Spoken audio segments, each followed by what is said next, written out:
Goeienaand, kosbare kind van God. Ek groet jou op hierdie wonderlike, fantastiese maandag aand. Dit is die 17de van Maart. Wat 'n wonderlike voorreg om vanaand weer bymekaar te kan kom op hierdie perfekte dag. Nou hoekom is dit so perfek?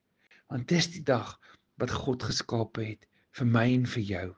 Ons dank die Here dat ons nog asem in ons longe het, dat ons nog ore het om te kan hoor die wonderlike woord wat hy met ons wil deel vanaand. My naam is Pastoor Hugo Boshoff en ek is van Kingdom of Grace Through Faith Ministries en welkom by nog 'n uitsending van Kingdom of Grace Through Faith se klippies vir die bou van Jesus se koninkryk. Nou kind van God, vanaand wil ek met jou 'n storie deel uit Markus 5 uit wat as jy hom verstaan soos jy hom verstaan, dan verstaan jy hom nog nie. Nou ek weet dit maak nou nie baie sin nie. Maar soos hulle sê, bear with me. Okay. Ek gaan vanaand vir jou regtig waar iets leer uit hierdie stuk uit van Markus 5. Nou die stuk is in Markus 5 en in Matteus 9 en in Lukas 8 ook. En dit is die storie van Jairus se dogtertjie en die vrou van bloedvloei. So kom ons lees die skrif. Markus 5 vers 21. En ek lees uit die 53 vertaling. Vers 21 sê, en toe Jesus weer in die skei oorgevaar het na die ander kant, toe het 'n groot menigte by hom vergader, en hy was by die see. Vers 22, en daar kom een van die owerstes van die sinagoge, met die naam van Jairus, en toe hy hom sien, val hy aan sy voete neer. Nou moet ek net vir jou eers sê, let wel, wie was Jairus? Hy was een van die owerstes van die sinagoge. Nou dit is belangrik om te weet dat hy hoof was van die sinagoge, want ons lees in Markus 3 waar Jesus op die Sabbat het hy in die sinagoge ingegaan en hy het die man met die verdorde hand genees. En onthou dit was teen die wet gewees. Dit was teen die Moses wet om dit te doen, want jy mag net rus op 'n Sondag. Daar was nie dinge van genesing en so aan wat mag plaasgevind het op Sondag, op Sabbatte nie.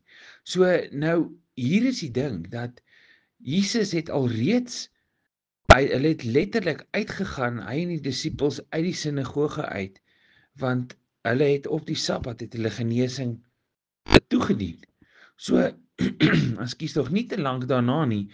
Hier kom 'n man van die sinagoge met die naam van Jairus en toe hy vir Jesus sien, toe val hy aan sy voete neer. En vers 23 sê hy smeek hom dringend en hy sê my dogtertjie is op haar uiterste. Met ander woorde sy gaan sterf. Hy sê kom lê haar die hande op sodat sy gesond kan word en sy sal lewe. So verstaan jy nou hier het Jesus gegaan. Hy's bo alles. Hy's bo enige wet want hy's God. En hy het die genesing gaan doen op Sabbat in die sinagoge. En hulle het hom uitgejou. En Jesus het dit net gedoen. Maar so die woord en die nuus versprei en hier kom 'n ander owerste van die sinagoge en hy sê: "Here asseblief, kom help my. Kom help my, my dogtertjie is besig om dood te gaan. U moet asseblief vir haar hande kan oplê." So hier alreeds kan mens sien as Jesus nie daai gedoen het nie. Wie sê die owerste man sou dit gehoor het van die sinagoge en hom kom soebat het.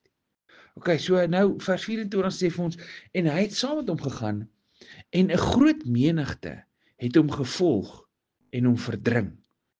En hier kom die vrou van die bloedvloeiing nou op die toneel.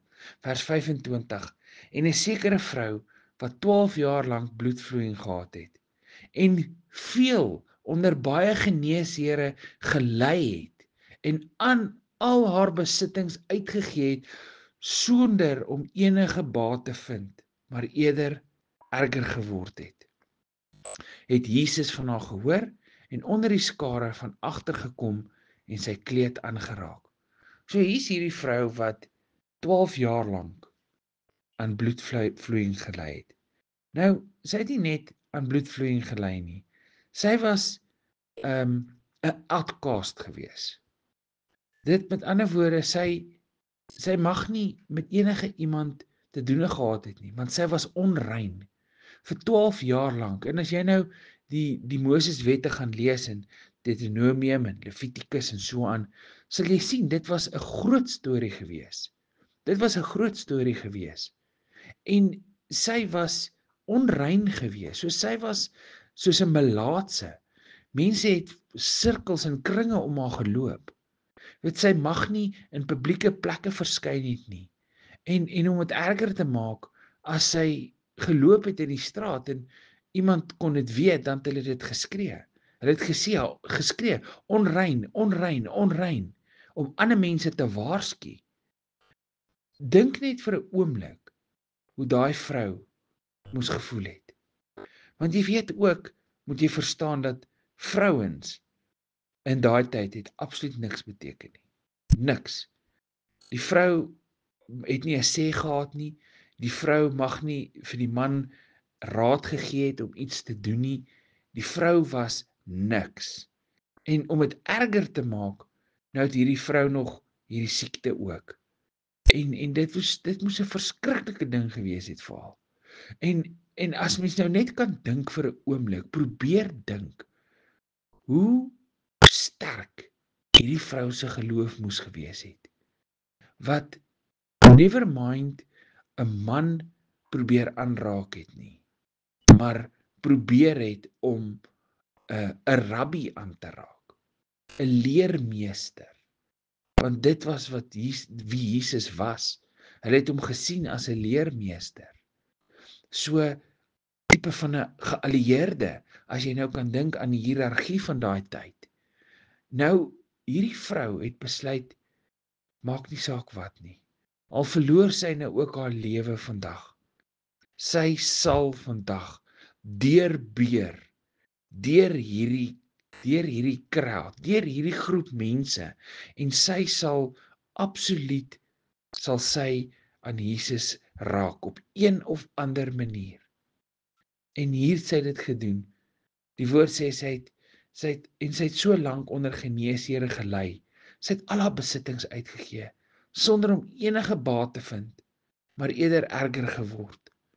Sy het van Jesus gehoor en onder die skare van agter gekom en sy kleed aangeraak. Want sy het gesê, as ek maar sy klere kan aanraak, dan sal ek gesond word. Nou, as mens nou mooi gaan kyk in die Griekse vertaling, dan sal jy sien, sy het nie die kleed aangeraak nie. Sy het die tossel, die punt van die tossel, en in die Engels noem hulle dit 'n tassel, het sy aangeraak. Want sy het geweet, dit maak nie saak, Jesus is so goed, so groot, so almagtig, so kragtig, al raak sy net die punt van die decoration van sy kleed aan, gaan sy die genesing ontvang. En want sy het gesê, as ek maar sy klere kan aanraak. In vers 29 lees ons, en dadelik het die fontein van haar bloed opgedroog, en sy het aan haar liggaam bemerk dat sy van haar kwaal genees was. En hoe fantasties moes dit nie gewees het nie. Hoe awesome moes dit nie vir daai vrou gewees het nie. Na 12 jaar, kon sy dadelik weet, sy het daai genesing ontvang. Maar nou hier gebeur nou 'n baie snaakse ding, vers 30.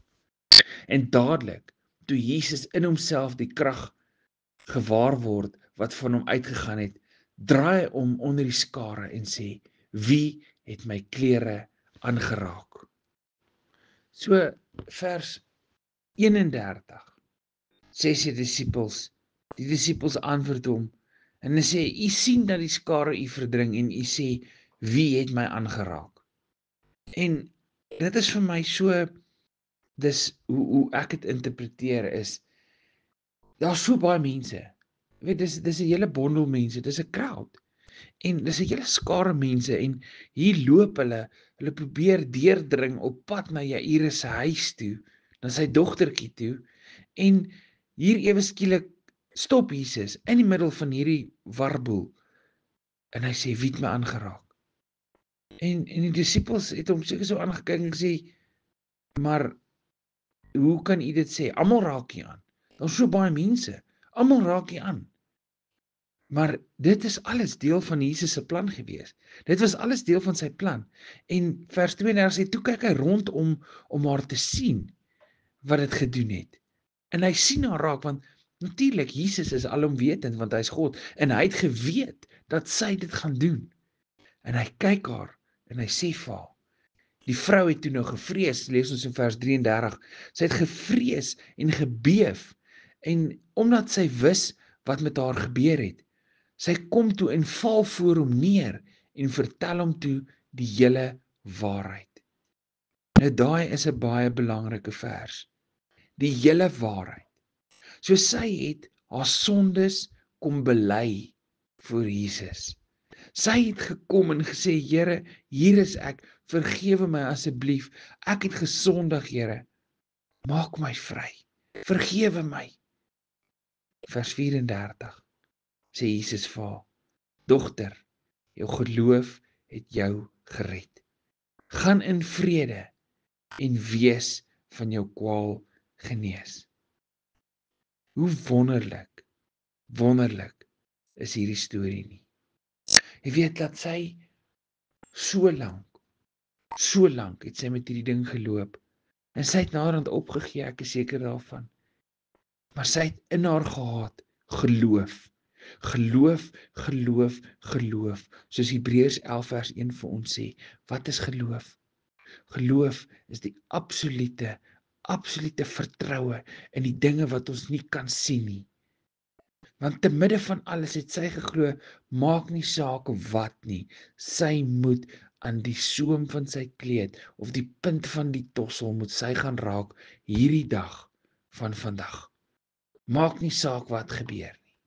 En hier ontvang sy haar genesing. So daai alleen is so 'n wonderlike storie van deursettingsvermoë en van geloof wat ons net so kan vat, kind van God, en in ons eie lewe vanaand toepas. Deur te sê, maak nie saak wat nie. God is in beheer. God is op die troon. Hy gaan vir ons. Hy gaan vir ons deurkom. Hy het 12 jaar gevat om daai vrou te help. Maar hy het. En natuurlik, dis die A-kant van die storie. Die B-kant van die storie. Moenie vergeet van Jairus se dogter nie. En hier sê hy nou verder, gaan die storie aan en vers 35. Terwyl hy nog spreek, kom daar mense van die owerste van die sinagoge se huis en sê, u dogter is dood. Waarom val u die meester nog lastig? Jy sien, hier kom dieselfde mense van die owerste van die sinagoge. So die mense wat saam met Jairus gewerk het, hulle weet nou, hierdie healer is op pad. Hierdie Jesus wat hulle van gehoor het, is op pad. En nou kom hulle hier aan en dadelik, wat sien hulle? Hulle raas met haar. Hulle vra vir haar, luister, hierdie hoofpriester, die owerste, sy dogter het gesterf en dis jou skuld. Dis jou skuld. Hoekom val jy nou nog hierdie meester lastig? Jy sien, dit is hoe dit gewerk het daai tyd. Dis hoe hulle gesien het. Sy was benede hulle gewees. Maar dadelik, hoor wat doen Jesus? Hoor hoe awesome is hy? Vers 36, maar dadelik, toe Jesus die woord hoor wat gespreek is, sê hy vir die owerstes van die sinagoge. Nou hier sal mens dink, hy sal sê, man, moenie met haar lelik wees nie. Maar hoor wat sê Jesus? Kalm en rustig, moenie vrees nie, glo net. Dis asof hy vir hulle wil sê, kyk, hierdie vrou het geglo vir 12 jaar lank. 12 jaar. Vat julle ouens, wat nou hierdie hoog geallieerdes is, hierdie kastige koninklik is, wat julle self sien as mense bo ander mense, nee. Vat bietjie 'n blaadjie uit hierdie vrou se boekie uit. Vat 'n pluimpie uit haar hoed uit, 'n veer uit haar hoed uit vandag. en hê geloof soos sy. Want kyk wat het met haar gebeur. Maar dis nie Jesus se natuur om dit so te sê nie.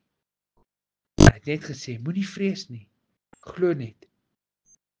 En hy kon net sowel vir haar gesê het, watch this space.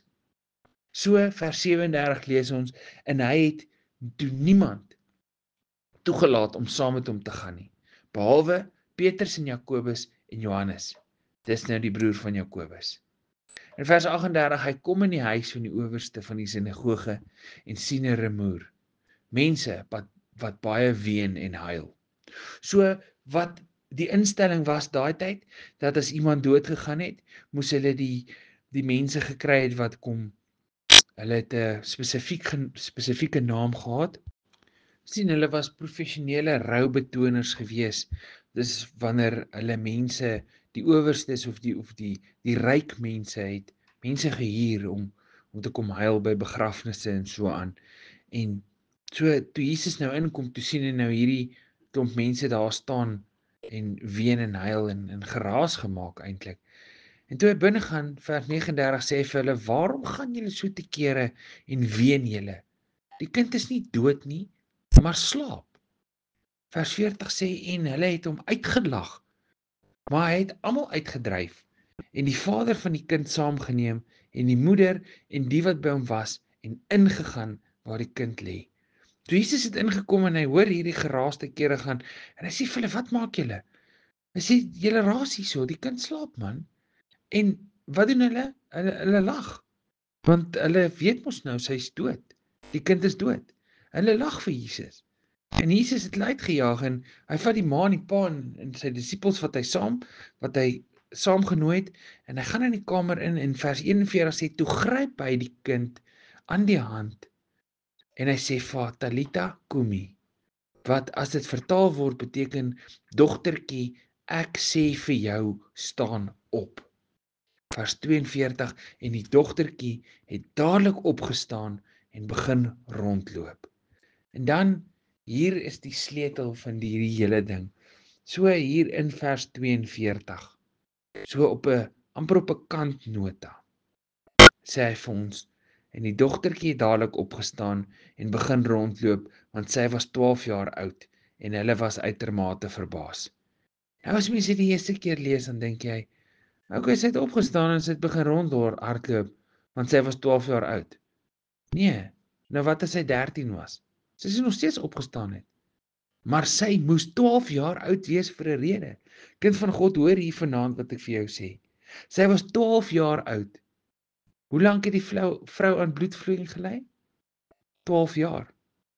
Sien jy hierdie twee stories bymekaar kom?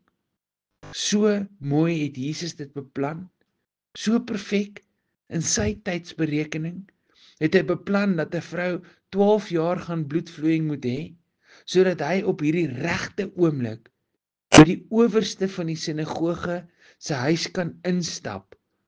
Want jy sien, kind van God, Jesus was gereken as 'n rabbi, 'n rein persoon. En deur die vrou van die bloedvloeiing hom aangeraak het, toe het hy onrein geraak. Hy was onrein, onthou, want die vrou het hom reeds aangeraak. So eintlik mag hy nie eers daar ingegaan het in die owerste se huis nie. Maar daar kom hy in die huis en 'n lijk wat hulle ook nie meer aangeraak mag, hulle mag ook nie aan lyke geraak het nie. En hy raak aan haar hand en hy sê vir haar, staan op, Talita kumi. So weer nog 'n onreinheid. Maar Jesus is bo dit alles. Hy breek die sosiale struktuur van die tyd af, soos wat hy die sosiale struktuur en dogma van ons tyd afbreek, om vir ons te wys dat hy is bo alles, bo almal. Hy het ingegaan en hy het gedoen wat hy moes doen. Hy het die armste van die armstes, die vrou wat alles in haar lewe verkoop het, alles spandeer het, al haar geld spandeer het op dokters, het hy gaan help. Hy het haar gaan aanraak. Hy het sy krag laat vloei deur hom in haar sodat sy genees kan word. Hy het haar genees ongeag haar sosiale struktuur. En hier die ryk man, die owerste se dogter ook. So maak nie saak of hulle ryk was of arm was. Jesus het vir almal gekom. In vers 43 sê, en hy het hulle met nadruk beveel dat niemand dit moes weet nie, en gesê dat daar vir haar iets te ete moes gegee word. So hierdie hele storie vleg so mooi in mekaar in, kind van God. Dis hoekom Romeine 8 vers 28 sê Paulus vir ons so mooi, ons kan nou van een saak seker wees. God gebruik elke ding wat in ons lewens gebeur om sy doel te bereik. Vir ons wat vir God liefhet, werk alles tot ons beswil uit. En dit is een van die baie dinge wat ons uit hierdie storie uit kan haal, kind van God. Daar's soveel dinge, soveel goed in ons lewens wat ons voel werk net nie uit nie. Dit wil net nie uitwerk nie. Ons hou aan bid, maar ons sien nie die resultate nie. Ons hou aan bid en ons sien nie die resultate nie. Kind van God, vandag bemoedig ek jou, hierdie aand van vanaand, om geloof te hê. Geloof soos 'n mosterdsaad, soos wat Jesus vir ons gesê het. Weet daar's soveel meer, soveel beter. Want jy weet, die Here het gekom vir almal. God het sy seun gestuur vir my, vir jou, vir almal. Johannes 3 vers 16. Die wêreldbekende vers sê, want God het die wêreld so lief gehad dat hy sy enige gebore seun gestuur het vir my en vir jou, vir die wêreld, om hulle van sondes skoon te maak. So hierdie is maar een storie, een wonderlike storie uit die woord van God, wat ons kan sien hoe awesome Jesus is, en hoe hy maak nie saak wat gebeur het nie, het hy gekom vir ons almal. Jy weet, wat vir my so opvallend is nie, hierdie hele ding speel af met vrouens, wat alreeds klaar uitgejou is, wat alreeds niks beteken het in die Bybelse tyd nie. So, as jy 'n vrou is vanaand, wat hierdie luister, moet jy weet, God het jou lief, en die mans ook natuurlik. Maar hierdie is maar een storie, om vir ons te vertel hoe spesiaal die vrou vir God is. So, jy sit met dinge in jou lewe, daar's dinge en goed in jou lewe wat nie wil uitwerk nie. Kind van God, vanaand wil ek jou bemoedig, soos 1 Tessalonisense 5 vers 17 vir ons sê, hou aan bid. Maak die kommunikasiekanaal tussen jou en God weer oop. Want jy sien, die vyand kom en hy vertel vir jou dat jy is nie waardig nie. Hy vertel vir jou dat jy kan nie bid nie. Hy vertel vir jou dat jy bid teen 'n ceiling vas. Daar's nie so 'n ding nie. God hoor elke gebed.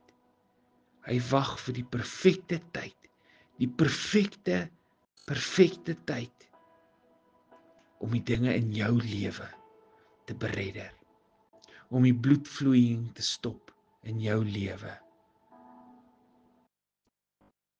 So ek los jou met dit vanaand, kind van God. Kom ons bid. Vader, ek dank U vanaand dat ons na U toe kan kom. Ek dank U, Here, dat ons waardig gemaak is deur U seun, Koning Jesus, wat aan ons die verlossing gegee het deur op die kruis te sterf en die bloed genesende bloed vir ons gegiet het, sodat ons genees kan wees van sondes. Vader, ek dank U. Koning Jesus, ek dank U dat U ons lei elke dag in U Gees. Ek bid vanaand vir elkeen wat hierdie boodskap luister, dat hulle sal weet, hulle is waardig.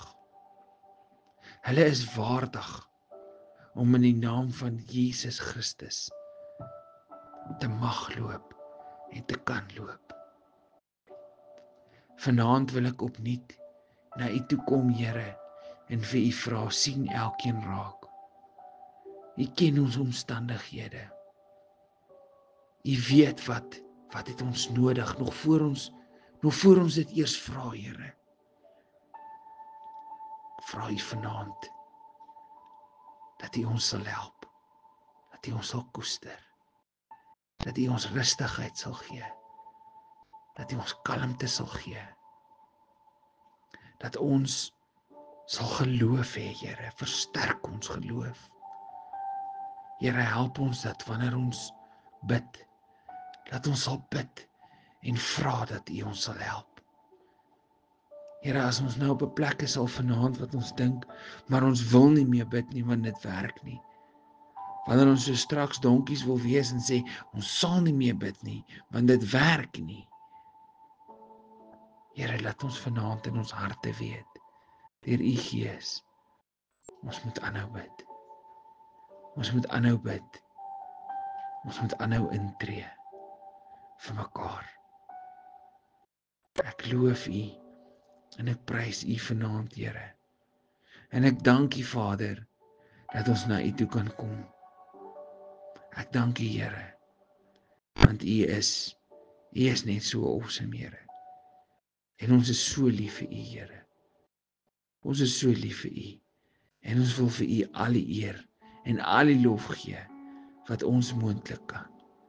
We wanna worship You, Lord. We want to exalt You, Lord. Ek dank U, Vader. Ek dank U, Koning Jesus. Ek dank U, Heilige Gees.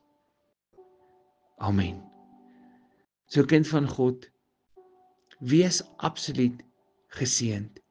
Nie net vanaand nie, maar môre, die res van die week, die res van die maand, die res van die jaar. Loop in oorwinning en weet, Jesus Christus is nog steeds op die troon. Spandeer die tyd saam met hom. Maak daai kommunikasiekanale oop. Amen. Tot ons weer gesels. As hierdie boodskap vir jou awesome was, kontak my gerus. My telefoonnommer is 081 799 3734. Kontak my op WhatsApp. Ek het 'n bemoedigingsgroep waar ek elke dag kort bemoedigingsboodskappe uitstuur. Want ons moet elke dag loop in oorwinning. Elke dag moet ons kan ons bemoediging ontvang uit God se woord uit. Tot ons weer gesels. Totsiens.